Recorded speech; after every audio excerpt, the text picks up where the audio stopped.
Rocks, it is time to do some sports with our guy, Pep. And believe it or not, a myriad of sports went down this weekend. Pep, what's going on? Oh my gosh, Patrick, my head is spinning. All this stuff going on right now. And of course, it's the first full week of NFL preseason football games, but that's really kind of on the back burner right now, at least in the college football. College football taking the headlines from the NFL, at least for over the weekend, because the college football landscape looks a lot different on this Monday morning with the Oregon Ducks and the Washington Huskies deciding to leave for the Big Ten, joining USC and UCLA. And then we got Utah, Arizona, and Arizona State following Colorado now to the Big 12. So, Patrick, there's only a handful of Pac-12, old school Pac-10 schools still around. We don't know what the Pac-12 is going to look like now come after next season.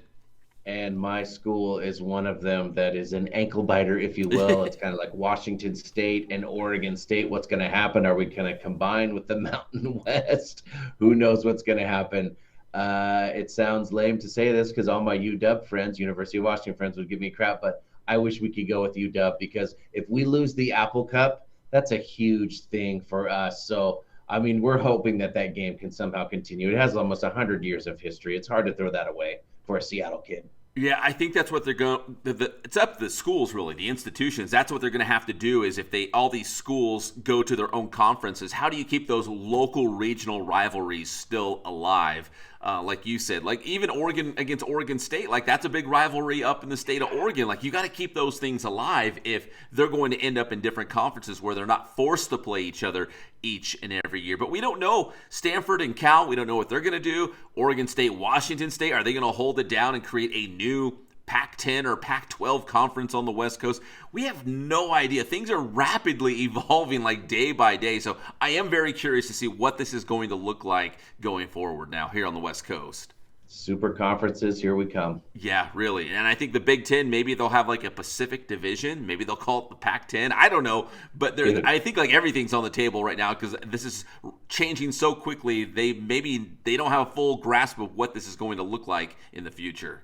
There could be a bright side in that for a smaller school like myself, now being in another division. If we do dominate that division, then we have a chance to get into the playoffs. So there is a way to look at this, not getting the crap beat out of us all year, that we could possibly do it. This could be a way for schools to get in the tournament. So this could be good. It's just painful, I guess. Yes, it could be. If you're Oregon State, you're Washington State, you're probably like, nobody wants us. Like we're gonna hang out here. But hey, if you add Boise State, Fresno State, San Diego State, some of those schools, I'm down. Like that's good football. Like I'm interested.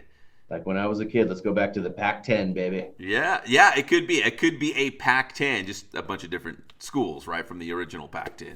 Yeah. All right, so college football was a big headline over the weekend. The other thing as well was I didn't get up in the middle of the night to watch this, but I was bummed to find out on Sunday morning that Team USA, the U.S. women's soccer team, knocked out of the World Cup. Patrick, their earliest exit ever from the World Cup. If you're a casual soccer fan, it would be like the defending Super Bowl champion Kansas City Chiefs getting knocked out in the first round of the NFL playoffs. You'd be like, whoa, what happened? These guys are the champs. They're supposed to win it again. And, man, unfortunately for the red, white, and blue, we are out of the World Cup.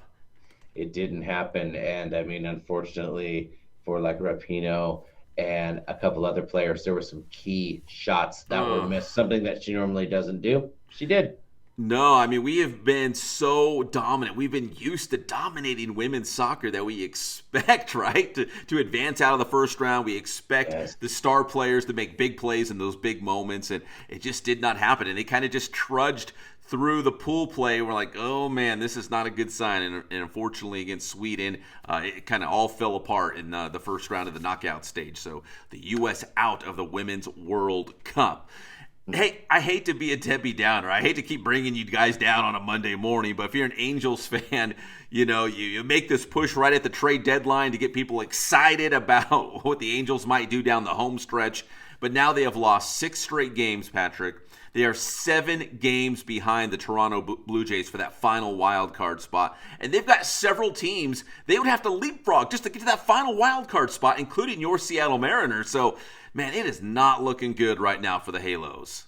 No, it doesn't. And you know what? There was a shot of Shohei Ohtani in the dugout this guy's doing all he can, right? I mean, my son Kyle was at the game when Shohei was pitching, and he got pulled out because I believe because of something on his thumb or something on his Yeah, finger. blister. But Yeah.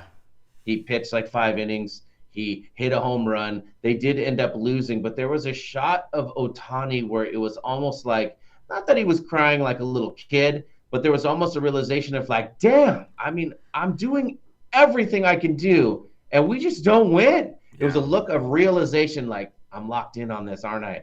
I'm on the Mike Trout track. No!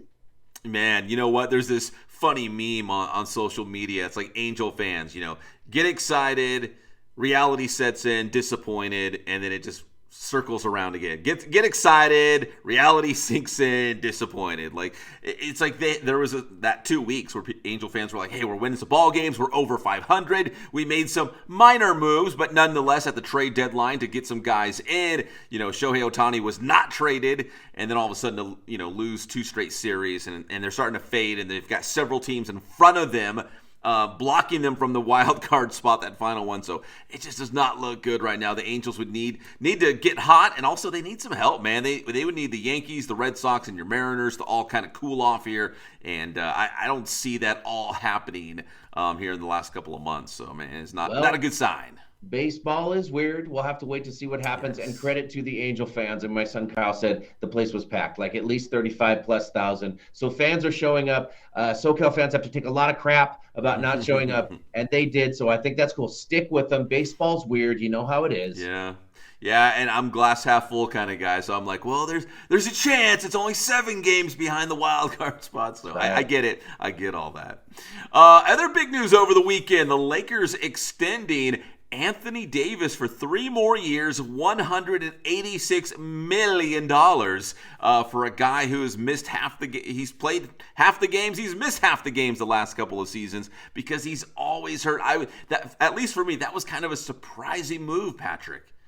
It is a surprising move, but I think it is easy to get caught up in these numbers. 186 million. I know this sounds crazy. Doesn't sound like a ton of money, believe it or not. In today's NBA, for him, it's like you have to pay him if you want to keep him. So I think this is the minimum that you have to pay, and you're always hoping for that chance.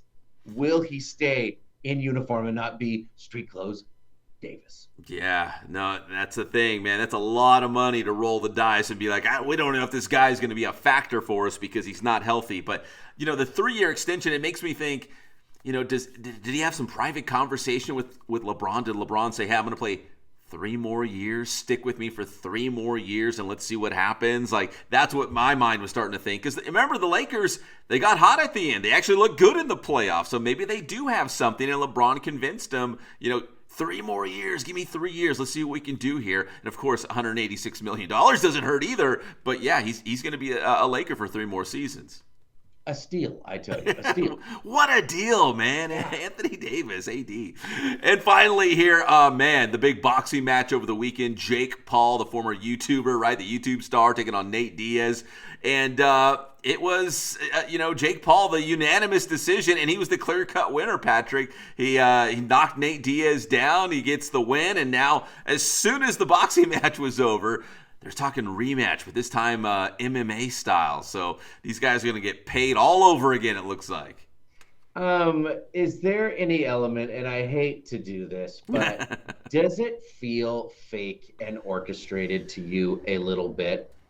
I'm always skeptical of this kind of stuff. Not just, I would say just boxing or just MMA, but I feel like it's a little like, okay, you take this one in boxing, then we'll do MMA, and Nate Diaz will dominate in MMA, and then everyone will get paid, and everyone's going to say they're equals, right?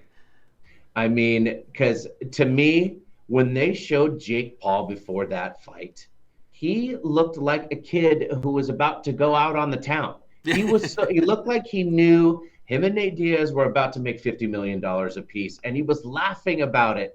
And the way Nate Diaz was acting, first of all, he can take a punch, dude. Yeah. Diaz can take punch after. He is just a warrior, dude. But dropping his hands, there were several times where he was like almost not even paying attention, where Jake Paul could have just cleaned his clock, and he didn't. And it just makes me wonder, man, what's going on? Are these guys just baiting us to make money? I mean, his brother's at WrestleMania, shall I say, it's all orchestrated. Yeah. Yeah, as the kids would say, I'm a little sus about the Yes. whole thing, right? Yeah, Yes. no, you're right, man. And especially because, they did the boxing discipline, and now if they do the MMA discipline, they can both get paid, they can both win one of these fights, and they're both going to make a ton of money and have a lot of respect at the end, right? Because they crossed over. So, I don't know. I'm a little sus about the whole thing, Patrick. Right. Like I was explaining to my son Kyle, like for instance, when there was a headbutt by Nate Diaz at the end of one of the rounds, I was like, that wouldn't be, you can tell this isn't real boxing when they let that stuff go. You know what I mean? I'm like, Yeah. that's not, I go, that would be a big deal. And then I told him about the Floyd Mayweather story with Victor Cruz. Yeah. I'll never forget it. This kid was actually giving Mayweather all he could freaking handle, and he got so pumped up, he headbutted him, wanted to say, apologize, right? And then the old protect yourself at all times thing. Ding, down he goes. Yep. Yeah, exactly. If it's boxing, if it's MMA, I watch it with a skeptical eye, like, what's really going on here? I'll be watching next time. Yeah, Don't let me well, lie of to you course. though. Don't let me misrepresent what's going on here. I'm watching. I'm just thinking, God, something feels a little. There's too much money on the line to be made. I think that's kind of what's influencing me. Pep, tell me how to get your stuff. Get my stuff anytime. That's Inland Sports, Twitter, Instagram, Facebook. We got the Inland Sports YouTube channel getting ready for the local football season. Check it out, Inland Sports. Thanks, Pep.